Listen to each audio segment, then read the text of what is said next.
तरीके से डिस्टिंग्विश करेंगे इस चैप्टर की कैरेक्टरिस्टिक या रीजनिंग जो पी ब्लॉक से डिफरेंट होंगी, ठीक है। जो कॉमन होंगी उनमें आपको atomic size, ionisation, enthalpy terms हैं जो आपको सिमिलर लगेंगी पिछले चैप्टर से।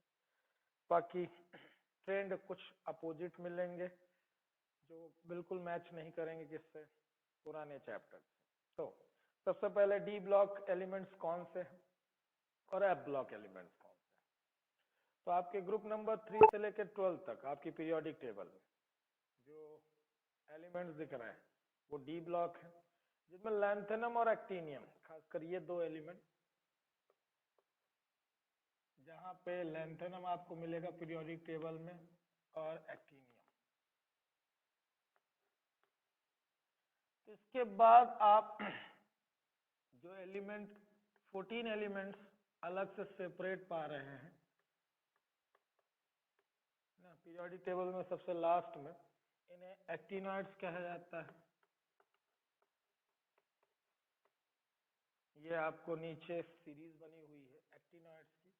और लैंथेनम के बाद जो 14 एलिमेंट्स हैं जिन्हें हम लैंथेनॉइड्स कहते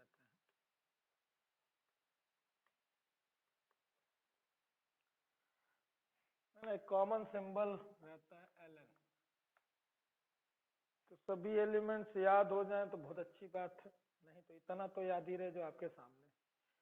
डी ब्लॉक एलिमेंट्स ज्यादा डिटेल में पढ़ने हैं आपको, क्योंकि अब ब्लॉक अब का रिड्यूस्ड सिलेबस में है तो आप पूरा नहीं पढ़ेंगे, केवल इतना इंट्रोडक्शन जो आपके लिए जरूरी है। लैंथेनॉइड्स को डिटेल में पढ़ना है, और वैसे भी लैंथेनॉइड्स ही डिटेल में पढ़ा जाता है। एक्टिनॉइड्स में मैक्सिमम क्या है, रेडियो एक्टिव एलिमेंट्स है।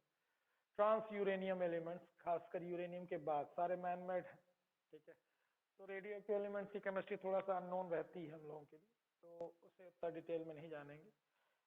डी ब्लॉक एलिमेंट्स और एफ ब्लॉक एलिमेंट्स में एक कॉमन चीज ये है कि लास्ट इलेक्ट्रॉन्स प्रोग्रेसिवली जिन ऑर्बिटल्स में भरे जाते हैं वो उसी ब्लॉक के एलिमेंट्स हैं। जैसे एस ब्लॉक के एलिमेंट्स क्या, इनका outer most electronic configuration NS1 और 2 होता है, मतलब एस ब्लॉक से बिलोंग करते हैं। जैसे p ऑर्बिटल का है तो उनके लास्ट इलेक्ट्रॉन्स p ऑर्बिटल्स में भरे जाएंगे सारे के सारे, चाहे वो ग्रुप 13 हो, 14, 15, 16, 17, 18। तो ये ब्लॉक इसी से डिसाइड हुए हैं कि लास्ट इलेक्ट्रॉनिक कॉन्फ़िगरेशन कहाँ भरा जा रहा है। तो ग्रुप नंबर 3 to 12 सभी एलिमेंट्स में पेनल्टीमेट शेल के डी ऑर्बिटल्स भरे जाते हैं।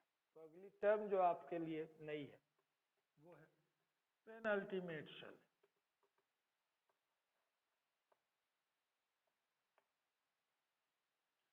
बच्चों अगर आउटर मोस्ट शेल n है, ns ऑर्बिटल आ गया है जिसका कॉन्फ़िगरेशन हो रहा है या तो 1 या 2, तो यहाँ पे इलेक्ट्रॉन्स आखिरी n-1 d में भरे जा रहे हैं, 1 to 10। ये बच्चों जनरल इलेक्ट्रॉनिक कॉन्फ़िगरेशन है।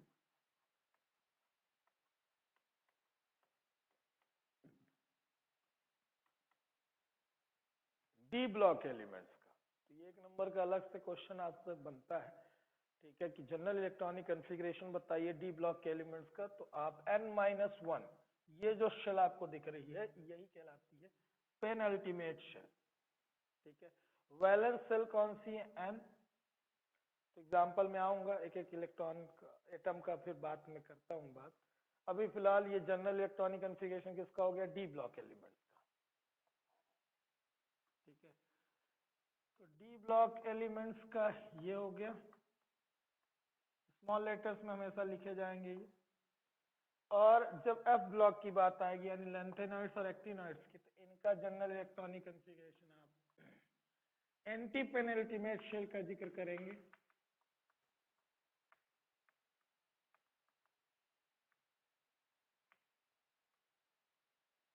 मतलब जो वैलेंस शेल होगी NS2, उससे 2 शेल पीछे आएंगे, यानी लास्ट इलेक्ट्रॉन भरे जाएंगे n-2 F1 to 14 और n-1 D0 to 1। आखिरी इलेक्ट्रॉन भरे जाएंगे f ऑर्बिटल्स में, इसलिए आप इन दोनों यानी एफ ब्लॉक एलिमेंट्स का, है ना, जनरल इलेक्ट्रॉनिक कॉन्फ़िगरेशन क्या पा रहे हैं, n-2, यानी valence shell, then penultimate shell, then antepenultimate shell, यानी आखिरी इलेक्ट्रॉन कहाँ जाएंगे, एंटी पेनल्टीमेट शेल में। जैसे अगर मैं लैंथेनॉइड्स का पर्टिकुलर बोलूं तो इनका general electronic configuration 4f series भी बोलते हैं इनको, तो इसलिए 4f 1 to 14। Exceptional electronic configuration में आपको 5d में, यानी एक सेल आगे जाएंगे आप, 0 to 1, कोई में एक इलेक्ट्रॉन 5d में चला जाता है, और 6s2, मतलब वैलेंस सेल है 6 वाली, ठीक है, और एंटी पेनल्टीमेट शेल में आखिरी इलेक्ट्रॉन प्रोग्रेसिवली फिल किए जाते हैं, ठीक है। और अगर एक्टिनॉइड्स की बात करूं तो सेम यहीं पे शेल नंबर बढ़ जाएगा क्योंकि उसी के नीचे है आपको, तो ये 5f 1 to 14, 6d 0 to 1, 7s2, ये 14 एलिमेंट्स का जनरल इलेक्ट्रॉनिक कॉन्फ़िगरेशन एक्टिनॉइड्स, और लैंथेनॉइड्स के 14 एलिमेंट्स का जनरल इलेक्ट्रॉनिक कॉन्फ़िगरेशन ये रहा।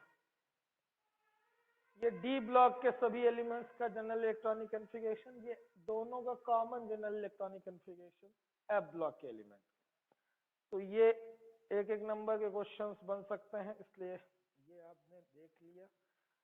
याद रखिएगा कि लैंथेनम 57 के बाद के 14 एलिमेंट्स लैंथेनॉइड्स, और एक्टिनियम 89 AC के बाद के 14 एलिमेंट्स एक्टिनॉइड्स। तो ये इंट्रोडक्टरी पार्ट था, और इंट्रोडक्शन में दो नए नाम, डी ब्लॉक एलिमेंट्स में ग्रुप 3 से लेके 11 तक, ठीक है, ध्यान से सुनिएगा, ट्रांजिशन एलिमेंट्स कहे जाते हैं ये, ट्रांजिशन एलिमेंट्स। इसमें एक्सेप्शन है ग्रुप 12 में पाए जाने वाले elements, example zinc, cadmium, Hg। बोले तो जिंक, कैडमियम, मरकरी, इन्हें ट्रांजिशन एलिमेंट्स नहीं कहा जाता। तो पहले किसको कहा जाता है उनकी बात करें तो डेफिनेशन कुछ इस तरह से है जिन्हें लिखना हो या किताब से पढ़ना हो तो उनके लिए। Transition elements are those which have partially filled d orbitals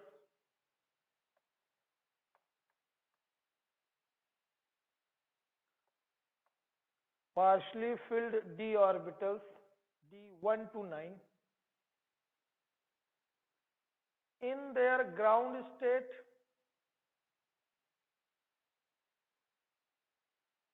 or any one of their oxidation states.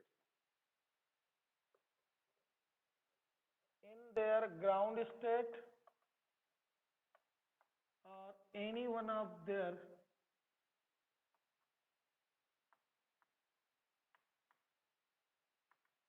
oxidation state.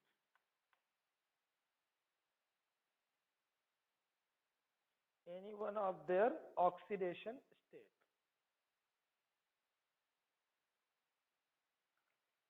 तो ये डी ब्लॉक एलिमेंट्स क्या थे और ट्रांजिशन एलिमेंट्स क्या थे, उनमें थोड़ा सा डिफरेंस बताया जा रहा है कि डी ब्लॉक यानी आखिरी इलेक्ट्रॉन कहाँ जाएंगे, डी ऑर्बिटल्स, ठीक है, तो वो डी ब्लॉक एलिमेंट्स होंगे। लेकिन ग्रुप 12 को आप ट्रांजिशन एलिमेंट नहीं कहते हो, यानी जिंक, कैडमियम और Hg are not considered as transition element. Why? अगर ये क्वेश्चन पहला ही आपको आता है, लिख लें question, Zn, Cd, Hg are not considered as transition metals or elements. Why? तो आंसर लिख लीजिए बच्चों।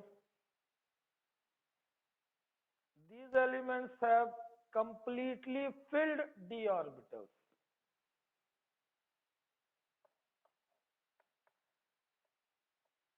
D10 configuration.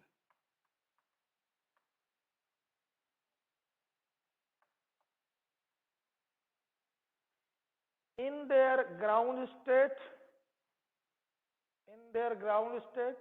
as well as in their stable oxidation state. In their stable oxidation state.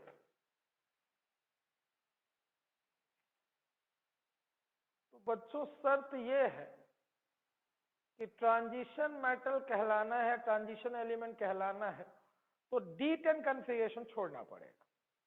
अगर D10 कॉन्फ़िगरेशन बना रह जाएगा तो उसे नहीं कहा जाएगा ट्रांजिशन मेटल। जैसे एग्जांपल 2 ले रहा हूं, अगर आप समझ पाए। जिंक, जिसका कॉन्फ़िगरेशन आपको दिमाग में रखना है 3D10 4s2। क्लास 11th में सबके कॉन्फ़िगरेशन बताए गए थे। एक बार इंपॉर्टेंट सारे कॉन्फ़िगरेशन एक बार और लिख दूंगा मैं, अभी फिलहाल है ना इस क्वेश्चन को कंप्लीट कर लें। अगर हम जिंक का ग्राउंड स्टेट का कॉन्फ़िगरेशन है 3D10 4s2।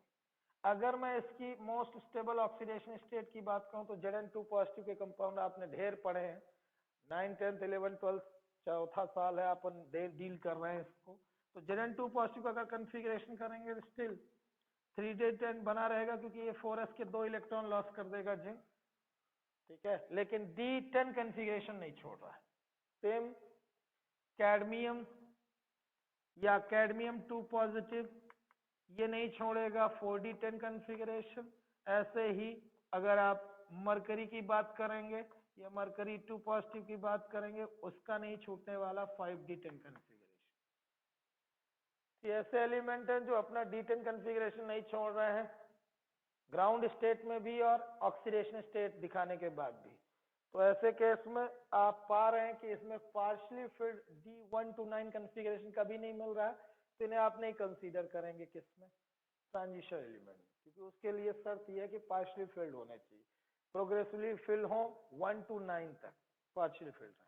कभी ना कभी D ऑर्बिटल D10 कॉन्फ़िगरेशन ना पाए, अगर पाए भी हैं तो छोड़ दें, ठीक है। जैसे दूसरा एग्जांपल अगर आपसे बोलूं, कॉपर, सिल्वर, गोल्ड, इनका इलेक्ट्रॉनिक कॉन्फ़िगरेशन आप जब देखो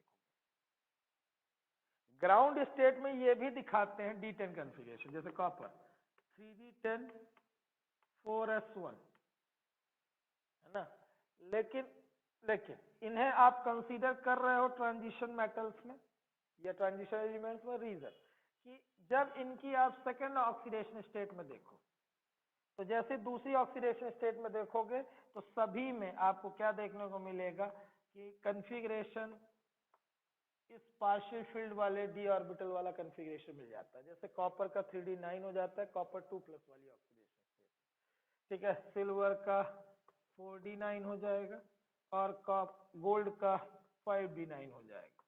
जब इनके सेकेंड ऑक्सीडेशन स्टेट में आप देख रहे होंगे तो ये सभी कभी ना कभी पार्शियली फिल्ड D ऑर्बिटल का कॉन्फ़िगरेशन एक्वायर करते हैं, तो इन्हें कंसीडर करोगे ट्रांजिशन एलिमेंट में, जबकि जिंक और कैडमियम और Hg को नहीं करोगे इन कारणों से। तो शर्त यह है कि ट्रांजिशन एलिमेंट किन्हें कहें किन्हें नहीं कहें, तो उसके लिए है कि D ऑर्बिटल्स का ऑक्यूपेशन जो हो वो 1 to 9 हो, तब तक वो ट्रांजिशन एलिमेंट है, ठीक है। ग्राउंड स्टेट में अगर गलती से D10 है भी कॉन्फ़िगरेशन तो वो बाद में चेंज हो जाए जब से ये ऑक्सीडेशन स्टेट है ना बदले। तो ऑक्सीडेशन स्टेट बदलने के बाद भी और ग्राउंड स्टेट में भी D10 कॉन्फ़िगरेशन ना छोड़े।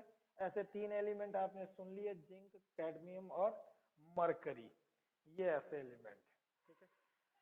तो ये था इंट्रोडक्टरी पार्ट आपका, और 2 क्वेश्चन दोनों इंपॉर्टेंट सेगमेंट में थे। कॉपर, सिल्वर, गोल्ड को आप ट्रांजिशन एलिमेंट क्यों कह रहे हो, जबकि उनका भी D10 कॉन्फ़िगरेशन है। In spite of having D10 configuration they are considered as transition element, whereas zinc, cadmium, Hg are not considered as transition element। दोनों की रीजनिंग आपको पता है, ठीक है। अब बात करते हैं कि अगर हमें D ब्लॉक के एलिमेंट्स को अच्छे से पढ़ना है तो पहले ही पेज में सबका कॉन्फ़िगरेशन है, पहले और दूसरे पेज पे, तो सबका कॉन्फ़िगरेशन आउटर मोस्ट याद रहे हमें, ठीक है, विथ सीरीज एलिमेंट। ठीक है, तो जैसे अगर मैं 3D सीरीज की बात करूं तो आपको 4 सीरीज मिलती है, 3D, 4D और 5D। तो इन्हीं 3 सीरीज के बारे में पढ़ना है। 6D series still man made है और डेवलपिंग है, यानी 7th पीरियड, तो उसे आप नहीं भी याद रखेंगे चलेगा। आप पर्टिकुलर इन 3 सीरीज को याद रखें। स्कैंडियम पहला एलिमेंट, इसमें आपका इट्रियम हो गया और इसमें आपका लैंथेनम। ठीक है, तो एक एक करके सारे एलिमेंट्स याद रखेंगे। Scandium, titanium, vanadium, chromium, manganese, iron, cobalt, nickel, copper, zinc. ये रही फर्स्ट ट्रांजिशन सीरीज और 3D सीरीज। ये 3D सीरीज एलिमेंट्स हैं 10 आपके पास, तो फर्स्ट ट्रांजिशन सीरीज के नाम से भी जानी जाती है।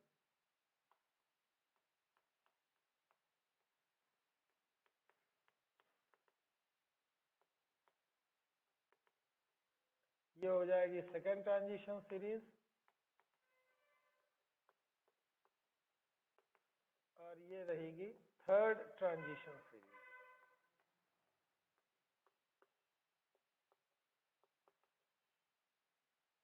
ठीक है, तो स्कैंडियम से लेकर जिंक तक, atrium, zirconium, niobium, molybdenum, technetium,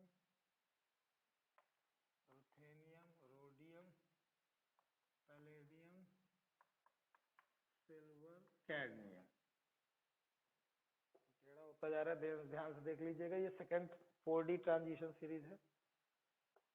hafnium, tantalum, tungsten, rhenium, osmium, iridium, platinum, gold और मरकरी। तो ये आपके 3 सीरीज हैं। ठीक है, हर हालत में याद रहे। Atomic number 21, 22, 23, 24, 25, 26, 27, 28, 29, 30। ठीक है, उसके बाद हो कि आर्गन, जिसका कॉन्फ़िगरेशन कहाँ खत्म होता है, 1s2, 2s2, 2p6, 3s2, 3p6। ठीक है, यहां तक में आर्गन खत्म होता है। अब उसके बाद 4s2, 3d1 इसका कॉन्फ़िगरेशन होता है। तो आप ऑर्बिटल डायग्राम वाला कॉन्फ़िगरेशन कर लेंगे और एक और इलेक्ट्रॉन 3d में, फिर 4s में 2 इलेक्ट्रॉन। ये हो गया आपके स्कैंडियम का। ऐसे ही titanium, vanadium, chromium, manganese, iron, cobalt, nickel, copper, zinc. तो एक एक करके सबका करते जाएं। ये जितनी बार करेंगे बेहतर होगा, क्योंकि ये 9 चैप्टर और ये चैप्टर दोनों में बड़े काम के हैं। ये अनपेयर्ड इलेक्ट्रॉनों की संख्या कैसे बढ़ रही है ये देखने लायक है, इसलिए मैं ऑर्बिटल डायग्राम बनाने के लिए कह रहा हूं आपको, क्योंकि आपको रीजनिंग फिर समझ में नहीं आएगी अगर ये कॉन्फ़िगरेशन नहीं याद रहेगा। तो कॉन्फ़िगरेशन हर हालत में याद रहे इस सीरीज के सभी एलिमेंट का। आर्गन, फिर ये 5 ऑर्बिटल, ठीक है, 3D ऑर्बिटल्स हैं। तो वैनेडियम में कितने हो जाएंगे, 3 अनपेयर्ड इलेक्ट्रॉन, 4s भरा हुआ। ठीक है, फिर क्रोमियम एक्सेप्शनल है 24 वाला, जिसमें जाने चाहिए थे कितने, 4 इलेक्ट्रॉन डी में, लेकिन stability of half field orbitals ये कहती है कि 4s का एक इलेक्ट्रॉन यहाँ ना होके इस 3D के ऑर्बिटल्स में आ जाता है, जिससे degenerate orbitals exactly half filled हो जाते हैं due to extra stability of D5 configuration, यानी D आपका हाफ फील्ड होने के कारण ये क्रोमियम का कॉन्फ़िगरेशन एक्सेप्शनल होता है। मैग्नीज ग्राउंड स्टेट में ही स्टेबल कॉन्फ़िगरेशन शो करेगा 3d5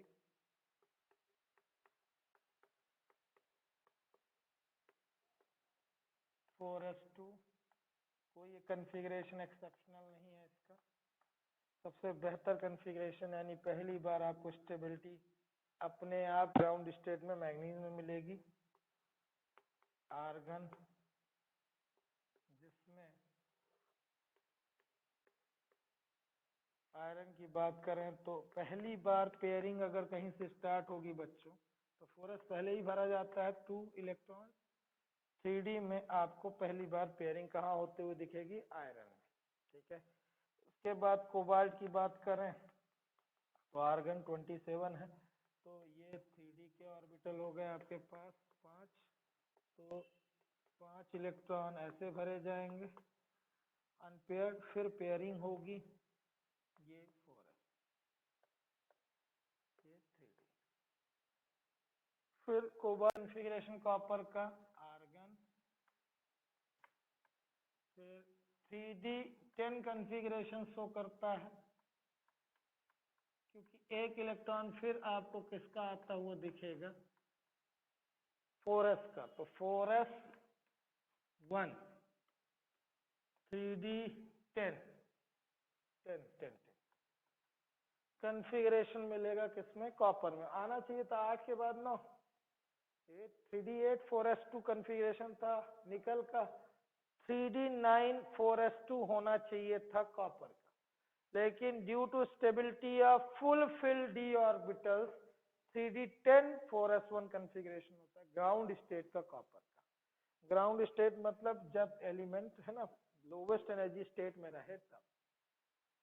और लास्ट है जिंक 30 आर्गन, उसके बाद 3d10 ग्राउंड स्टेट में भी और एक्साइटेड स्टेट में भी। तो होंड आप लगाएं या ना लगाएं, पूरा फुलफिल्ड ही है। और 4s2,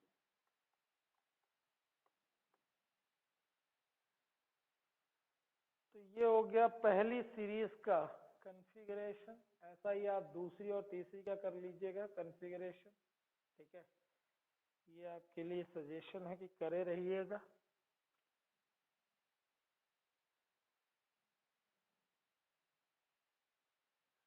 तो बच्चों ऐसा है कि कुछ ट्रेंड आपको दिखेंगे। ठीक है, बहुत सारे रीजनिंग के रामबाण आपको इसी कॉन्फ़िगरेशन से दे देने हैं।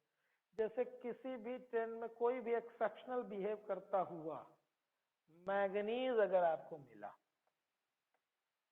ठीक है, जैसे आप पाएंगे कि मेल्टिंग पॉइंट बॉइलिंग पॉइंट के एक रेगुलर ट्रेंड से अलग दिखेगा, मैग्नीज और टेक्नीशियम उसी के ग्रुप का दूसरा मेंबर। ऐसे ही आपको जिंक एक्सेप्शनली लार्ज साइज का दिखेगा, पीरियड में कहता है कि एटॉमिक साइज रिड्यूस होना चाहिए, और अचानक ही आपको इरेगुलरिटी मिलेगी। बहुत सारी जगह इरेगुलर ट्रेंड मिलेंगे।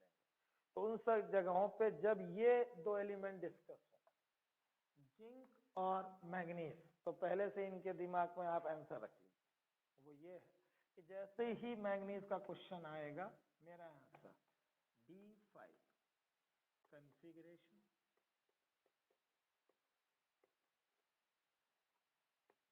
जिसे हम extra stable half filled orbitals के नाम से जानेंगे।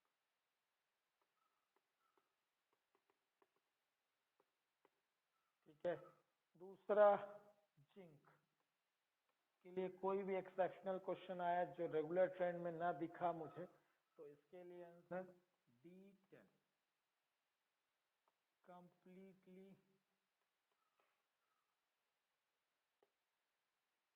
Field D subset.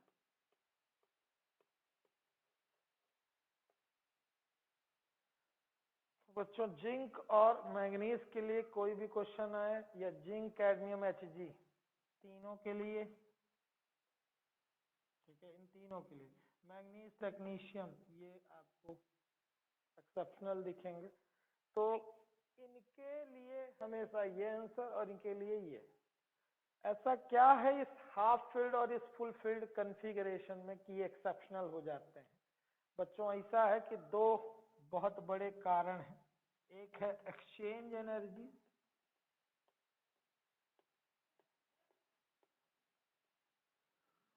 और दूसरा है सिमेट्रिकल डिस्ट्रीब्यूशन।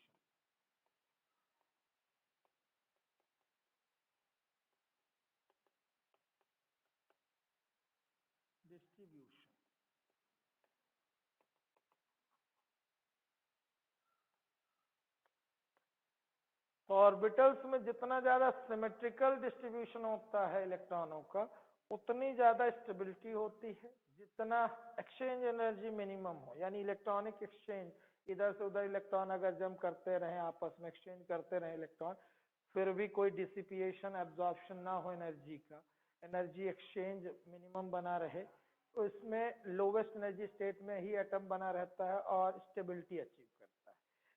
एटम की एनर्जी बढ़ने से यानी उसके अंदर रिएक्टिविटी आ जाती है, उसे रिएक्ट करना पड़ता है, अपने इनर नेचर को छोड़ना पड़ता है।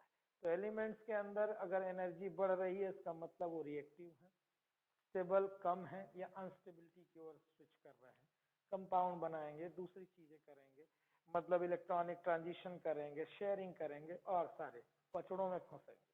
ठीक है, तो इन कॉन्फ़िगरेशंस को अगर पाए हैं एटम्स, तो ये मिनिमम एनर्जी स्टेट में बने रहते हैं, ग्राउंड स्टेट में ही स्टेबल रहते हैं, उतना ही है ना, मगजमारी नहीं करनी पड़ती इन एलिमेंट्स को। ठीक है, ये स्टेबल कॉन्फ़िगरेशंस में आते हैं ये दो। ठीक है, तो ये था आपका D orbitals, D and F block का जनरल इंट्रोडक्शन। इसके अलावा आपको सेकंड ट्रांजिशन सीरीज का सबका कॉन्फ़िगरेशन लिख लेना है, थर्ड का लिख देना है, किताब में लिखा हुआ है। बस उसके बाद अगली नोबल गैस पकड़ लेना है अपने को, जैसे यहाँ आर्गन थी, आर्गन के बाद क्रिप्टॉन आती है, देन जेनॉन आती है।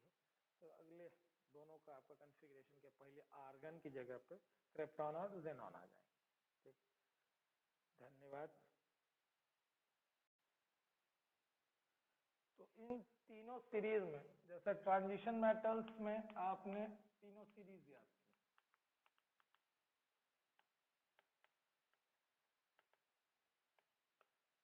ट्रांजिशन मेटल्स किसे कह रहे हैं, किसे नहीं कह रहे हैं, ये आपने जान लिया।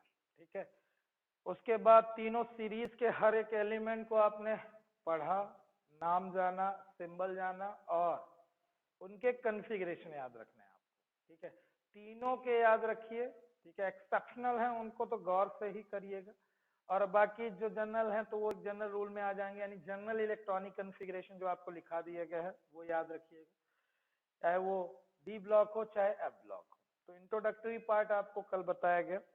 अब अगर चैप्टर के अंदर चलते हैं, तो जनरल कैरेक्टरिस्टिक, ये सबसे पहला सेगमेंट कि जनरल कैरेक्टरिस्टिक ट्रांजिशन मेटल्स की क्या होती है। तो बच्चों ये सबसे पहला ही वर्ड कि ये मेटल्स हैं। ठीक है, तो मेटल की जितनी भी कैरेक्टरिस्टिक आपने बचपन से सुनी है, वो सारी कैरेक्टरिस्टिक यहाँ मिलेंगी, हम उनकी रीजनिंग सुनेंगे। ठीक है, तो ध्यान से सुनिएगा। Transition metals are generally hard. ठीक है, डेंसिटी भी उनकी हाई होती है, उनकी इंथैल्पी ऑफ एटमाइजेशन हाई होती है, उनके melting point, boiling point high होते हैं, डक्टाइल होती है, मेलिएबल होती है, सोनरस होती है, यानी जितनी भी फिजिकल जनरल कैरेक्टरिस्टिक आपने सुनी, उन सब की, ये बेटर कंडक्टर होते हैं हीट और इलेक्ट्रिसिटी के, सबकी कॉमन रीजनिंग अपन ढूंढ रहे हैं। तो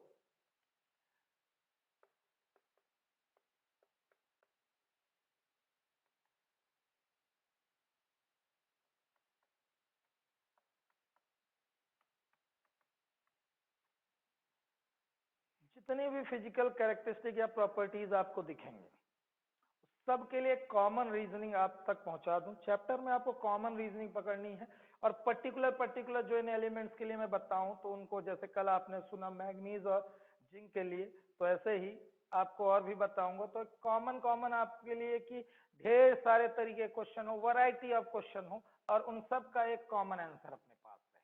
ठीक है, तो उसी पे चल रहा हूं कि जितनी भी कैरेक्टरिस्टिक फिजिकल पूछी जाए, जैसे पर्टिकुलर अगर नाम लूं, तो अगर आपसे मेल्टिंग पॉइंट, बॉइलिंग पॉइंट या इंथैल्पी ऑफ एटमाइजेशन के ऊपर क्वेश्चन है, खासकर इन दोनों पे तो होता ही है। इनके बारे में सब सुने रहे, क्योंकि इन्हीं दोनों के ट्रेंड भी है, ग्राफ भी है, तो इनके बारे में स्पेशली सुने रहे। इन्हें कंपैरिजन भी करना आपको आना चाहिए कि अगर मैं एस ब्लॉक वाली भी मेटल्स पा रहा हूँ और डी ब्लॉक भी मेटल्स पा रहा हूँ, तो दोनों में अगर मैं मेल्टिंग पॉइंट कंपेयर करूं या इंथैल्पी ऑफ एटमाइजेशन कंपेयर करूं, दोनों ही लो है एस ब्लॉक एलिमेंट्स की, और ये दोनों ही यहाँ डी ब्लॉक में ट्रांजिशन मेटल्स के केस में हाई है। तो अगर आपको ये रीजनिंग भी समझनी है और इनके कि ये इतने स्ट्रांग क्यों है या इतना हार्डनेस क्यों है, डेंसिटी क्यों हाई है, तो सबके लिए कॉमन आंसर बच्चों, सारी फिजिकल कैरेक्टरिस्टिक इन सब के लिए इनमें पाई जाती है स्ट्रांग मेटालिक बॉन्डिंग।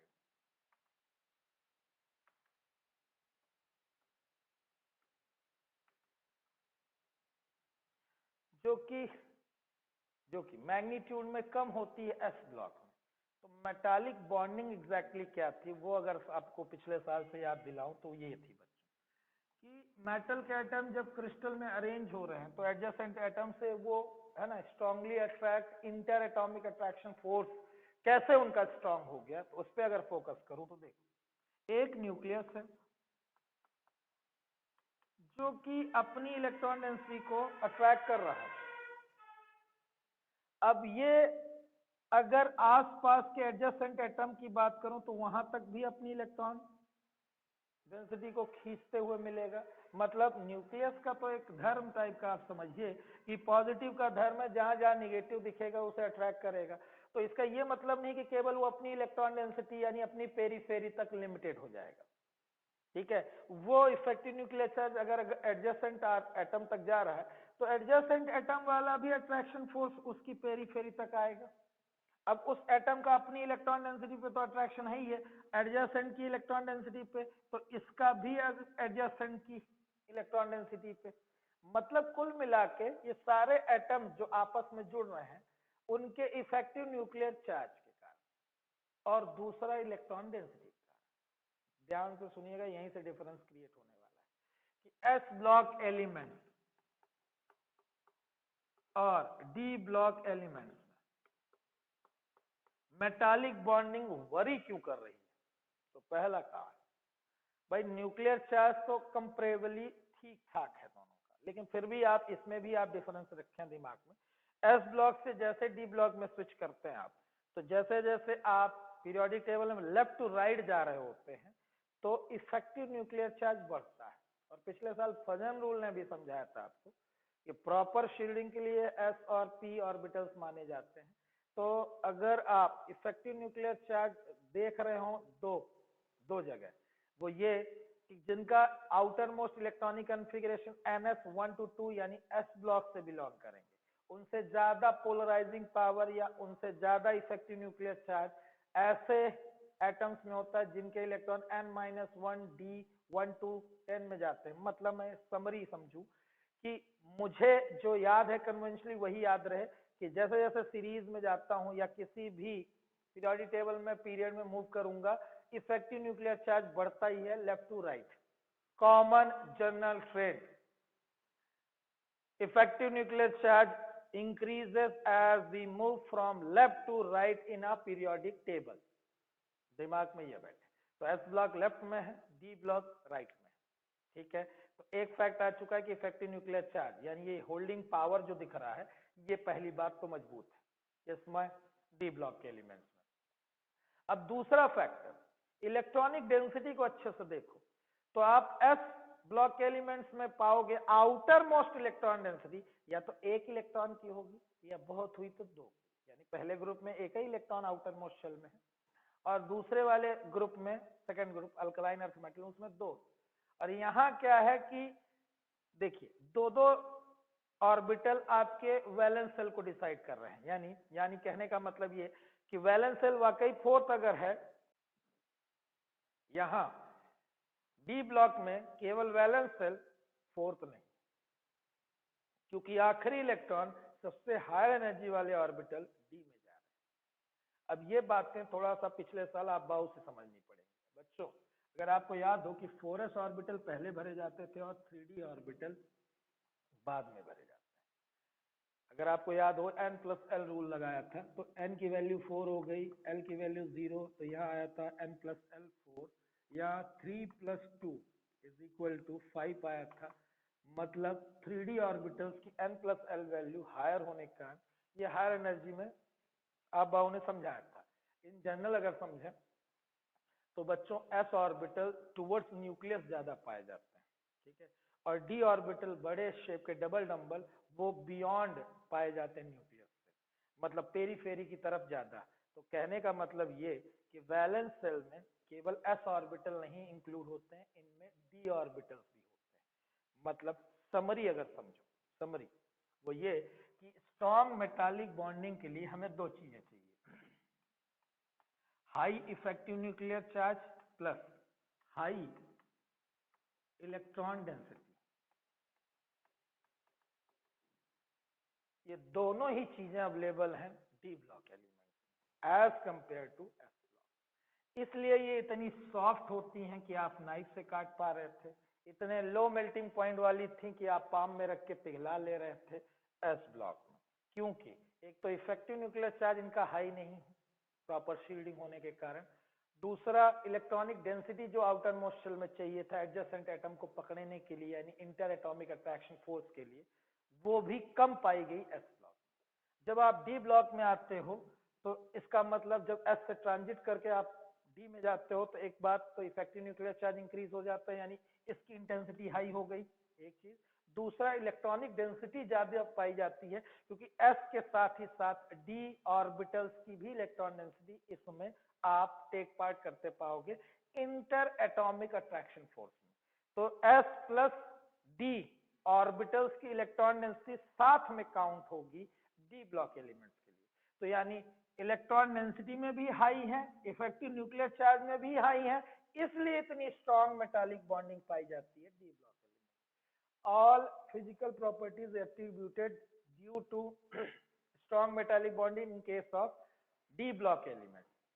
तो सारे ट्रांजिशन मेटल्स के हार्ड डेंसिटी हाई होने का, enthalpy of atomisation, melting point, ductile, malleable, जितनी फिजिकल कैरेक्टरिस्टिक में टेंसाइल स्ट्रेंथ सब मजबूती आपने देखी है टी ब्लॉक में, तो सब का basic reason strong metallic bonding है, जिसके लिए दो मच नीडेड चीजें हाई इफेक्टिव न्यूक्लियर चार्ज और हाई इलेक्ट्रॉन डेंसिटी दोनों अवेलेबल हैं इनके एटम, ठीक है। इसी स्ट्रॉन्ग मेटालिक बॉन्डिंग को हम strong inter atomic attraction force भी बोलते हैं।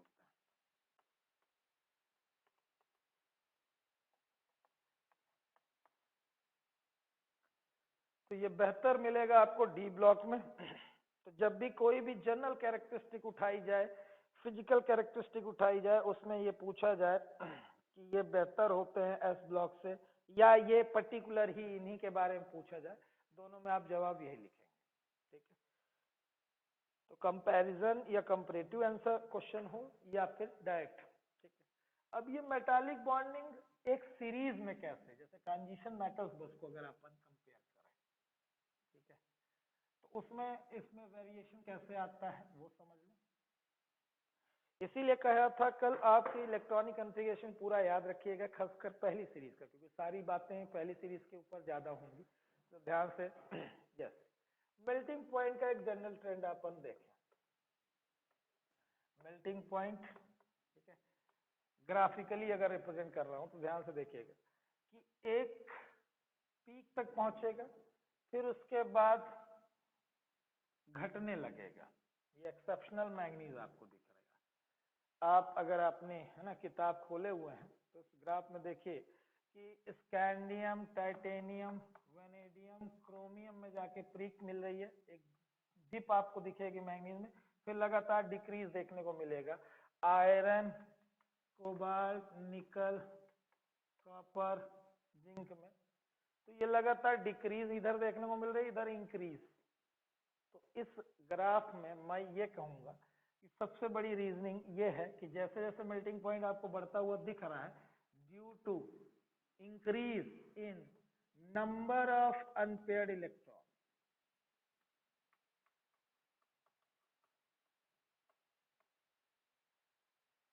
तो मेल्टिंग पॉइंट किसी भी सीरीज में मिड तक बढ़ता है देन डिक्रीज होता है। इसका जनरल रीजन, किसी भी सीरीज में आप scandium, titanium, vanadium, chromium, manganese तक ऐसे मूव कर रहे हैं, अनपेयर्ड इलेक्ट्रॉनों की संख्या बढ़ रही है, इसलिए इंटर एटॉमिक अट्रैक्शन फोर्स और बेहतर होते जा रहे हैं। रीजन समझिए, एक तो इलेक्ट्रॉन डेंसिटी बढ़ ही रही है, अनपेयर्ड इलेक्ट्रॉन होने से मेटालिक बॉन्डिंग के साथ ही साथ ओवरलैपिंग ऑफ ऑर्बिटल भी फीजिबल होती जा रही है। कहने का मतलब एक एटम में हाफ फील्ड ऑर्बिटल एक है, दूसरे में भी एक हाफ फील्ड ऑर्बिटल, दोनों मर्ज हुए, ये इंटरेक्शन और मजबूत हुआ। फिर दो हाफ फील्ड ऑर्बिटल है, फिर 3 ऑर्बिटल, फिर 4, फिर 5। तो अगर आप देखें कि जितने ज्यादा अनपेयर्ड इलेक्ट्रॉन होंगे, overlapping of orbital, merging of orbital और ज्यादा होती जाएगी। तो जैसे किसी सीरीज का आप इलेक्ट्रॉनिक कन्फिग्रेशन देख रहे हो, अगर तो जैसे जैसे आप सीरीज में स्कैंडियम, टाइटेनियम ऐसा करके मूव करेंगे तो नंबर ऑफ अनपेयर्ड इलेक्ट्रॉन बढ़ते हुए दिखेंगे। फिर से एक बार हम ये कह रहे हैं कि अगर आपसे ट्रेंड पूछा जाएगा मेल्टिंग पॉइंट का या एंथैल्पी ऑफ एटमाइजेशन का, दोनों ग्राफ आपकी किताब में बने हुए हैं, ठीक है, तो दोनों ग्राफ में आप ये पाएंगे कि मिड ऑफ द सीरीज तक पीक मिलेगी देन डिक्रीज, तो दोनों का कारण आराम से समझ लीजिए। तो as we move from left to right, as the number of unpaired electron increases, this provide the feasibility of merging of orbitals. जितने ज्यादा नंबर ऑफ अनपेयर्ड इलेक्ट्रॉन उतना ज्यादा मर्जिंग, यानी उतना ज्यादा इंटर एटॉमिक अट्रैक्शन फोर्स। तो interatomic attraction force को बढ़ाने में मदद करते हैं अनपेयर्ड इलेक्ट्रॉनों की संख्या, ठीक है। तो आप मिड तक तो बढ़ पा रहे हैं, उसके बाद जैसे डिक्रीज हो रहा है मेल्टिंग पॉइंट, उसका कारण यही है कि पेयरिंग स्टार्ट हो गई बच्चों। Iron, cobalt, nickel, copper, zinc का कंफिग्रेशन अगर आप देखेंगे तो डी ऑर्बिटल्स का कंफिग्रेशन देखिए, लगातार आपको डिक्रीज इसलिए मिल पा रहा है क्योंकि पेयरिंग हो गई है। आयरन में पहली पेयरिंग, फिर कोबाल्ट में 2, फिर निकल में 3, फिर कॉपर में फुलफिल्ड, ऐसे जिंक। तो जैसे जैसे आप है ना सीरीज में आगे बढ़ेंगे तो मिड के बाद डिक्रीज देखने को मिलेगा। कल आपको एक जनरल है ना, मैं कहूँ कि एक आंसर मिला है कि जब भी मैग्नीज का जिक्र आएगा, ठीक है, तो बिना इधर उधर देखे आप सीधे मैग्नीज के लिए हर एक अनएक्सपेक्टेड बिहेवियर के लिए, क्योंकि इसमें लंबा मैंने डिस्क्रिप्शन आपको समझाया, यहीं पे लिखा था कल सिमेट्रिकल एंड डिस्ट्रीब्यूशन और एक्सचेंज एनर्जी के बारे में।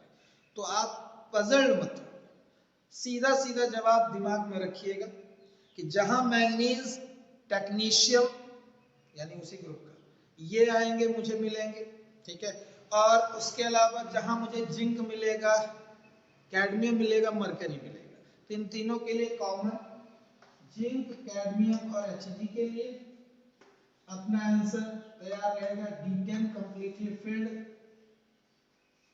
d ऑर्बिटल्स, और जहां मैग्नीज मिलेगा या टेक्नीशियम मिलेगा वहां पे extra stable half filled d orbitals, ठीक है।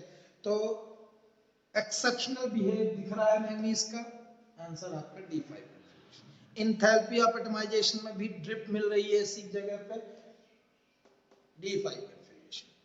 तो ये एक दो ट्रेंड हो गए आपके, किसके किसके, इंथैल्पी ऑफ एटमाइजेशन भी यही ट्रेंड दिखाता है और मेल्टिंग पॉइंट।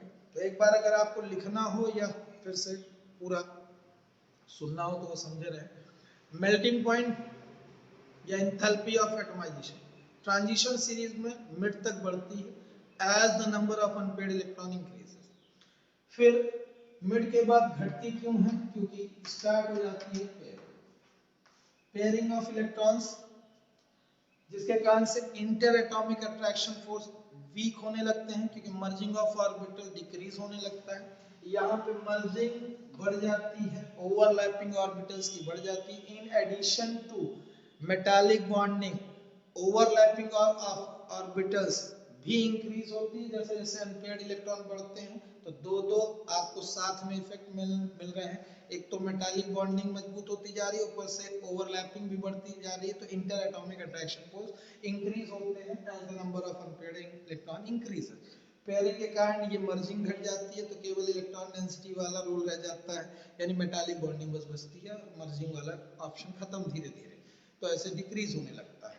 ये हुआ, यही एंथैल्पी ऑफ एटमाइजेशन में आपको बताना है। जहां भी मैंगनीज के लिए क्वेश्चन आएगा D5 extra stable half filled orbital configuration. ये हुआ आपकी फिजिकल प्रॉपर्टीज से बात।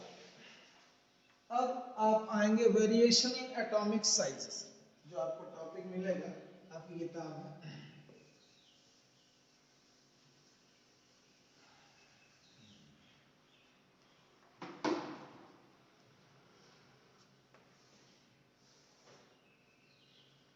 तो अगर मैं 3 सीरीज की बात करूं, स्कैंडियम से लेके जिंक तक, इट्रियम से लेके जिरकोनियम तक, इट्रियम से लेके कैडमियम तक, फिर उसके बाद लैंथनम तो मरकरी। तो ये आपकी 3D सीरीज हुई, ये 4D और ये 5D। इन्हें मैं रिप्रेजेंट अगर करूं डैश लाइन से, फिर ये आपकी ना डार्क लाइन हो गई, और ये जिग जैग बना लेता हूँ। किताब जैसा नहीं कर सकता हूँ, उसमें कलर उसने कर दिए। तो सबसे अगर नीचे आप पा रहे हैं तो ये ग्राफ दिख रहा होगा, अगर आप अपनी किताब में देखिए तो ये ऐसा ग्राफ मिला। फिर अंतिम में आपको पीक दिखने लगी, फिर 2 लाइनें आपको जो दिख रही हैं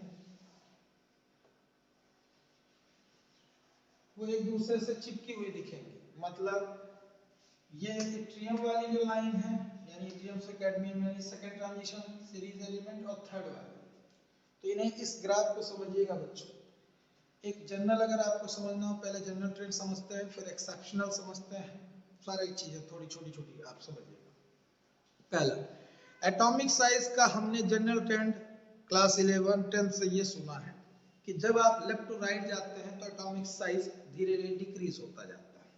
ठीक है, डिक्रीज का कारण क्या है? इफेक्टिव न्यूक्लियर चार्ज का इंक्रीज होना। तो कुछ बातें आपके दिमाग में पुरानी याद आए कि इफेक्टिव न्यूक्लियर चार्ज बढ़ता है, ठीक है, जैसे जैसे एटॉमिक नंबर बढ़ता है। ठीक है, ये बात एक।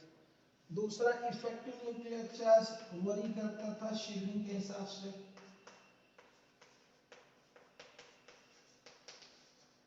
जितनी प्रॉपर शील्डिंग हो जाए उतना कम हो जाता था इफेक्टिव न्यूक्लियर चार्ज। अगर पुअर शील्डिंग कोई कहीं हो रही है तो उसका मतलब इफेक्टिव न्यूक्लियर चार्ज इंक्रीज हो जाता था। एक और रिलेशन था, ध्यान से सुनिएगा। यहाँ शील्डिंग करता कौन है? अगर आपको याद हो कि शील्डिंग करने वाले होते हैं फील्ड ऑर्बिटल्स, ठीक है, या इनर शेल के ऑर्बिटल्स। बात दिमाग में रखिएगा। इनर शेल का मतलब जो आउटर मोस्ट इलेक्ट्रॉन होते हैं उन तक इफेक्टिव न्यूक्लियर चार्ज देते हैं। मतलब जैसे जिस, है ना, ब्लॉक को पढ़ रहा हूँ उसमें मैं 4s के ऊपर देखूं या 5s के ऊपर इफेक्टिव न्यूक्लियर चार्ज देखूं या 6s के ऊपर, जिस सीरीज की बात कर रहे हैं। तो 3D सीरीज में जाऊंगा तो मैं 4s के ऊपर देखूंगा इफेक्टिव न्यूक्लियर चार्ज कितना पहुंच रहा है। फिर 4D सीरीज में जाऊंगा तो मैं देखूंगा कि 5s के ऊपर कितना इफेक्टिव न्यूक्लियर चार्ज पहुंच रहा है, और 6s पे देखूंगा जब मैं 5D की बात कर रहा हूँ।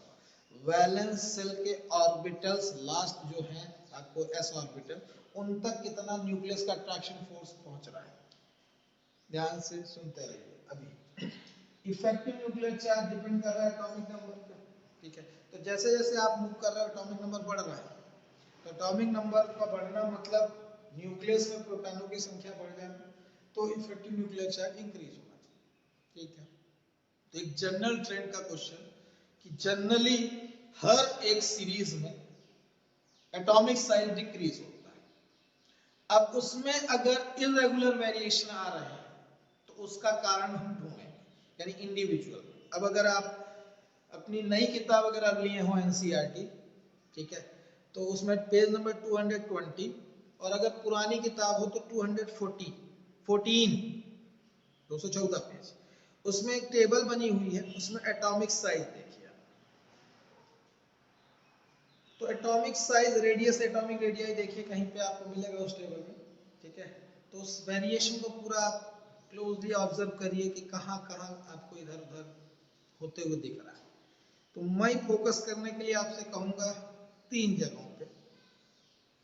आयरन, कोबाल्ट और निकल की रेडियस आप देखिए, ऑलमोस्ट सिमिलर है, 126, 125, 125 पिकोमीटर। फिर आपको कॉपर और जिंक में अचानक बढ़ती हुई दिख रही है, 128, 137। जो कि एक जनरल ट्रेंड से अलग होते हुए दिख रहे हैं। ठीक है, मैंगनीज तो बताया ना कि जहां मैंगनीज आया तो उसके लिए अपने पास अभी लिखा था कुछ देर पहले D5 कॉन्फ़िगरेशन। ठीक है, लेकिन एटॉमिक साइज में कहीं कहीं वेरिएशन जो आपको दिख रहे हैं, एक जनरल डिक्रीज नहीं देखने को मिल रही, वो कौन कौन से हैं वही आपको समझना है। एक ये क्वेश्चन है, यानी यहाँ पे मैं दो क्वेश्चन की बात करूँ। एंड ऑफ सीरीज में एटॉमिक साइज का बढ़ जाना अचानक, एक क्वेश्चन। दूसरा, आयरन कोबाल्ट और निकल रेडियाई का सेम हो जाना, दूसरा क्वेश्चन। तीसरा क्वेश्चन बच्चों, अगर इनकी इंक्रीज मैं कंपेयर करूं एस ब्लॉक से या पी ब्लॉक से, तो ये जो इंक्रीज देखने को मिल रही है मुझे बहुत कम देखने को मिल रही है, या डिक्रीज भी देखने को मिल रही है तो बहुत कम देखने को मिल रही है। मतलब ये समझो कि दो कंसेक्यूटिव एलिमेंट्स के बीच में आपको डिफरेंस कितने का मिल रहा है, 20 का, 25 का, 30 का, 50 का, बहुत ज्यादा। मैं ये कहूं कि अगर आप एस ब्लॉक के दो एलिमेंट्स को कंपेयर करो, उनके एटॉमिक रेडियाई, लंबा डिफरेंस 100 पिकोमीटर, 200 पिकोमीटर, इतना लंबा डिफरेंस देखने को मिलता है। यानी कोई भी दो कंसेक्यूटिव एलिमेंट पी ब्लॉक के उठा लूं या एस ब्लॉक के, कभी भी डिफरेंस 50 से कम नीचे आता ही नहीं है, सबका ऊपर ही रहता है। दो कंसेक्यूटिव एलिमेंट कहीं के भी उठाओ, एस ब्लॉक और पी ब्लॉक में, ये डिफरेंस यहाँ क्यों? तो पहला दिमाग में रखने वाला क्वेश्चन की डी ब्लॉक आप जो पढ़ रहे हैं, ये कैसे डिफरेंट है दूसरे दो ब्लॉकों से। तो एस ब्लॉक की डिक्रीज, यानी उनके बीच में दो कंसेक्यूटिव एलिमेंट्स के बीच का एटॉमिक रेडियाई का गैप, और यहाँ दो के बीच का गैप अगर कंपेयर किया जाए, वहां लंबा डिफरेंस देखने को मिलता है, यहाँ कम। एक क्वेश्चन। दूसरा क्वेश्चन, आयरन कोबाल्ट निकल का एटॉमिक रेडियाई सेम होने का। तीसरा, हर एंड ऑफ सीरीज में अचानक इंक्रीज क्यों देखने को मिल रही है। तीनों क्वेश्चंस आप आंसर सुन लेंगे, अगर नहीं लिख पाते हैं ठीक है पढ़ लीजिएगा, नहीं मिल पाता फिर मैं कल रिपीट कर दूंगा। ध्यान सुनिएगा बच्चों, एस ब्लॉक में फाइनल इलेक्ट्रॉन वैलेंस सेल में ही जाते हैं, यानी इनर शेल्स पूरी तरह से फुलफिल्ड हो जाती हैं, फिर उसके बाद आखिरी इलेक्ट्रॉन कहाँ जाते हैं, वैलेंस सेल, वैलेंस ऑर्बिटल। ठीक, यानी पूरी तरह से मैं ये कहूं कि जितनी भी शील्डिंग होनी है वो अंदर की हो गई, अंतिम में इफेक्टिव न्यूक्लियर चार्ज पहुंच रहा है। यहाँ डी ब्लॉक में, डी ब्लॉक ऐसा है बच्चों कि इलेक्ट्रॉन जो भरे जा रहे हैं वो इनर शेल में भरे जा रहे हैं, और एक एक करके जैसे जैसे प्रोटॉन भर रहे हैं न्यूक्लियस में, वैसे वैसे इनर शेल के ऑर्बिटल्स को एक एक करके भर रहे हैं। तो देखिए दो इफेक्ट, ध्यान सुनिएगा, मैं कह रहा हूं इफेक्टिव न्यूक्लियर चार्ज बढ़ता है जैसे जैसे एटॉमिक नंबर बढ़ता है, तो भाई यहां भी वही हो रहा है जैसे एस ब्लॉक में हो रहा था कि एटॉमिक नंबर दो कंसेक्यूटिव एलिमेंट्स में बढ़ता है, वहां भी ऐसा ही बढ़ा ना।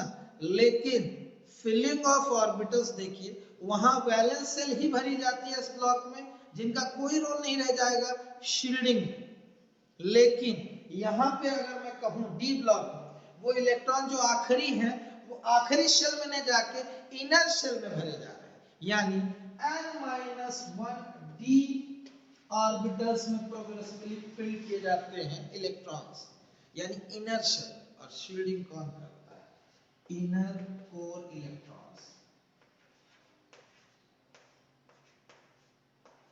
शील्डिंग के लिए जाने जाते हैं इनर कोर इलेक्ट्रॉन्स, यानी वैलेंस इलेक्ट्रॉन्स के ऊपर तो इफेक्टिव न्यूक्लियर चार्ज देखना है, उसके अंदर जितने भी इलेक्ट्रॉन है वो कितना शील्ड कर रहे हैं इफेक्टिव न्यूक्लियर चार्ज को आखिरी तक पहुंचने से रोकने के लिए। तो बच्चों सीधा सीधा जवाब उस क्वेश्चन का कि एस ब्लॉक की डिक्रीज दो कंसेक्यूटिव एलिमेंट्स और डी ब्लॉक के दो कंसेक्यूटिव एलिमेंट्स के बीच की डिक्रीज का गैप स्मॉल होने का कारण उतना effective nuclear charge atomic number के साथ नहीं बढ़ पाता, दो कंसेक्यूटिव एलिमेंट या एक सीरीज की बात कर रहा हूं, जितना एस ब्लॉक में बढ़ता है, क्योंकि वहां शील्डिंग खत्म है, केवल एक एक करके इलेक्ट्रॉन बस बढ़ रहे हैं।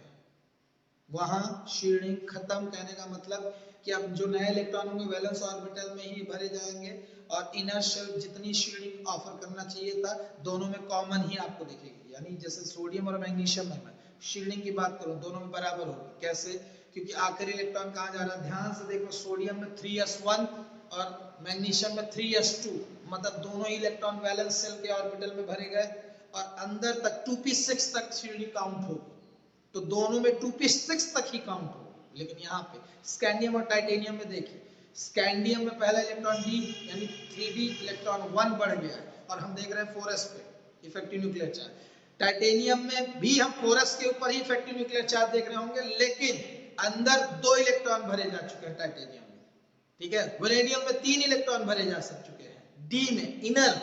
तो जैसे जैसे इलेक्ट्रॉन इनर d ऑर्बिटल्स में भरे जाते हैं शील्डिंग बढ़ जाती है, तो इफेक्टिव न्यूक्लियर चार्ज डिक्रीज होता है जैसे जैसे शील्डिंग बढ़ती है। तो बहुत सारा डिटेल में सुन लिया, अब समरी समझ लीजिए।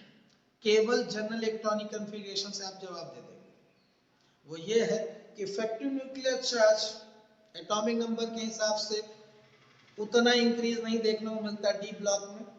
रीजन इलेक्ट्रॉन्स जो भरे जाते हैं वो इनर शेल्स में भरे जाते हैं जो इंपार्ट करते हैं शील्डिंग। तो इफेक्टिव न्यूक्लियर चार्ज में वो इंक्रीज जो एस ब्लॉक या पी ब्लॉक में देखने को मिलती है, यहाँ उतनी इंक्रीज देखने को नहीं मिलती कि वो हाईली डिमिनिश करे एटॉमिक साइज को, लंबा डिफरेंस दिखे आपको दो कंसेक्यूटिव एलिमेंट्स में, क्योंकि इनर कोर शेल भरी जा रही है, इनर कोर इलेक्ट्रॉन्स शील्डिंग भी कर रहे हैं, तो दोनों एक दूसरे के अपोजिट होते हैं। इफेक्टिव न्यूक्लियर चार्ज और शील्डिंग हो रही है तो इफेक्टिव न्यूक्लियर चार्ज घटना ही है, और अगर शील्डिंग नहीं हो पा रही है तो इफेक्टिव न्यूक्लियर चार्ज बढ़ना है। तो ये आपका एक क्वेश्चन कि एस ब्लॉक में जो डिक्रीज देखने को मिल रही है, पी ब्लॉक में जो डिक्रीज मिल रही है, उससे डिफरेंट दिख रही है यहाँ की डिक्रीज। यहाँ की डिक्रीज स्मॉल क्यों है? रीजन यहाँ इनर शेल के इलेक्ट्रॉन्स भरे जा रहे हैं आखिरी में, जिससे कारण से शील्डिंग भी बढ़ जाती है। तो इफेक्टिव न्यूक्लियर चार्ज है ना इनवर्सली वरी करता है शील्डिंग के हिसाब से, ये दो फैक्ट। उसके अलावा अगर आयरन, कोबाल्ट और निकल की बात करें, क्यों एटॉमिक रेडियाई लगभग सेम हो गए, तो बच्चों ये दोनों इफेक्ट एक दूसरे के बिल्कुल अपोजिट काम करेंगे और एक दूसरे को नलीफाई कर देते हैं। बात समझ, एक ऑर्बिटल अगर कम से कम एक इलेक्ट्रॉन पा रहा है तो कुछ तो शील्डिंग कर रहा है, कुछ तो। अगर ये फुलफिल्ड हो गया तो बहुत अच्छी शील्डिंग करेगा। यानी शील्डिंग अच्छी प्रॉपर कहां देखने को मिलती है? फील्ड ऑर्बिटल्स में। हाफ फील्ड या वैकेंट में शील्डिंग कमतर देखने को मिलती है, यानी सबसे कम वैकेंट ऑर्बिटल, शील्डिंग जैसा कोई रोल ही नहीं, ठीक है, ना के बराबर। फिर थोड़ा बहुत इंपार्ट करेगा हाफ फील्ड ऑर्बिटल, और सबसे बेहतर शील्डिंग कौन करेगा? Filled orbital. तो अगर आप देखें कि पहली बार है ना पेयरिंग कहां से हुई है डी ऑर्बिटल से? आयरन से। तो दो इफेक्ट, जैसे जैसे आप आयरन, कोबाल्ट और निकल में जाते हैं तो एटॉमिक नंबर बढ़ने से इफेक्टिव न्यूक्लियर चार्ज बढ़ रहा है, क्योंकि प्रोटॉन तो भर रहा है न्यूक्लियस में। तो जैसे आयरन, कोबाल्ट और निकल में जाते हो तो इफेक्टिव न्यूक्लियर चार्ज बढ़ेगा as the atomic number increases. एक फैक्ट। दूसरा फैक्ट, जैसे ही इनमें पेयरिंग स्टार्ट होगी, इसमें एक फील्ड ऑर्बिटल, इसमें एक फील्ड ऑर्बिटल और बढ़ जाएगा, इसमें एक और फील्ड ऑर्बिटल बन जाएगा। तो जैसे जैसे फील्ड ऑर्बिटल इनर शेल में भरेंगे, यानी शील्डिंग और प्रॉपर होगी, तो शील्डिंग बढ़ने से atomic number effective nuclear charge घट जाएगा। तो यानी एक दूसरे के अगेंस्ट काम करेंगे दो चीज। एटॉमिक नंबर के बढ़ने से इफेक्टिव न्यूक्लियर चार्ज बढ़ेगा, और वहीं पे फील्ड ऑर्बिटल्स आ जाने से इफेक्टिव न्यूक्लियर चार्ज घट जाएगा। एक दूसरे को वो काउंटरएक्ट, नलीफाई कर देंगे। इसलिए atomic radii remains the same during iron, cobalt और निकल, क्योंकि पहली पेयरिंग स्टार्ट होती है किससे? आयरन से। इसीलिए कह रहा हूं कॉन्फ़िगरेशन दिमाग में बैठा लो। पहली सीरीज का हर एक का इलेक्ट्रॉनिक कॉन्फ़िगरेशन ये डिब्बे वाला ऑर्बिटल डायग्राम वाला अगर कपारे में रहेगा तब ये सारी बातें जल्दी समझ में आ जाएंगी, ठीक है। तो पहली पेयरिंग आयरन से स्टार्ट होती है, पहली अच्छी शील्डिंग, प्रॉपर शील्डिंग आयरन से स्टार्ट होती है। तो as the atomic number increases effective nuclear charge increases, ठीक है। लेकिन पहली बार पेयरिंग हुई यानी प्रॉपर शील्डिंग भी अच्छे से स्टार्ट कहां से हुई है? आयरन से। तो दोनों एक दूसरे को काउंटरएक्ट करते हैं। काउंटरएक्ट करने के कारण जितनी इंक्रीज डिक्रीज देखने को मिलेगी वो ना हो पाएगा, क्योंकि इसके बढ़ने से साइज रिड्यूस होना चाहिए, इसके घटने से साइज इंक्रीज होना चाहिए। ये इंक्रीज डिक्रीज नलीफाई इन तीनों के एटॉमिक रेडियस से। तो ये आयरन, कोबाल्ट और निकल के लिए था। ठीक है। फाइनली एक और क्वेश्चन जो एंड ऑफ सीरीज के लिए, कैसे हर सीरीज में ये मुझे इंक्रीज देखना होगा। फाइनली जल्दी सुन लीजिएगा, यही काम की चीज है। फिर इसको सबको रिपीट करूंगा। हर एंड में फील्ड ऑर्बिटल्स आते हैं, कंप्लीटली फील्ड, कॉपर जिंक, अगर किसी भी सीरीज में जाइए आप, तो field orbitals, field electron cloud, field orbitals एक दूसरे को इंटर इलेक्ट्रॉनिक रिपल्सन देते हैं। इस रिपल्सन को रोकने के लिए इफेक्टिव न्यूक्लियर चार्ज जो बढ़ा हुआ है, जैसे जैसे एटॉमिक नंबर बढ़ा, तो वो इफेक्टिव न्यूक्लियर चार्ज इनके रिपल्सन को रोकने में लग जाता है। ठीक है, तो जो एटॉमिक साइज को रिड्यूस करने में लगना चाहिए था इफेक्टिव न्यूक्लियर चार्ज, वो कंपनसेट हो जाता है इनके रिपल्सिव इंटरेक्शन को रोकने के लिए। यानी जैसे फील्ड ऑर्बिटल्स आते हैं वो एक दूसरे को रिपेल कर रहे होते हैं एंड ऑफ सीरीज में, और इन ऑर्बिटल्स के है ना लड़ाई को रोकने के लिए इफेक्टिव न्यूक्लियर चार्ज कंपनसेट हो जाता है, जिसका काम था एटॉमिक साइज को रिड्यूस करना। तो जब वो वहां कंपनसेट हो जाएगा तो वो एटॉमिक साइज को रिड्यूस नहीं कर पाएगा और एटॉमिक साइज अचानक ही आपको बढ़ जाएगा। Summary, due to increase in electron repulsion in the series, ये एटॉमिक साइज के बढ़ने का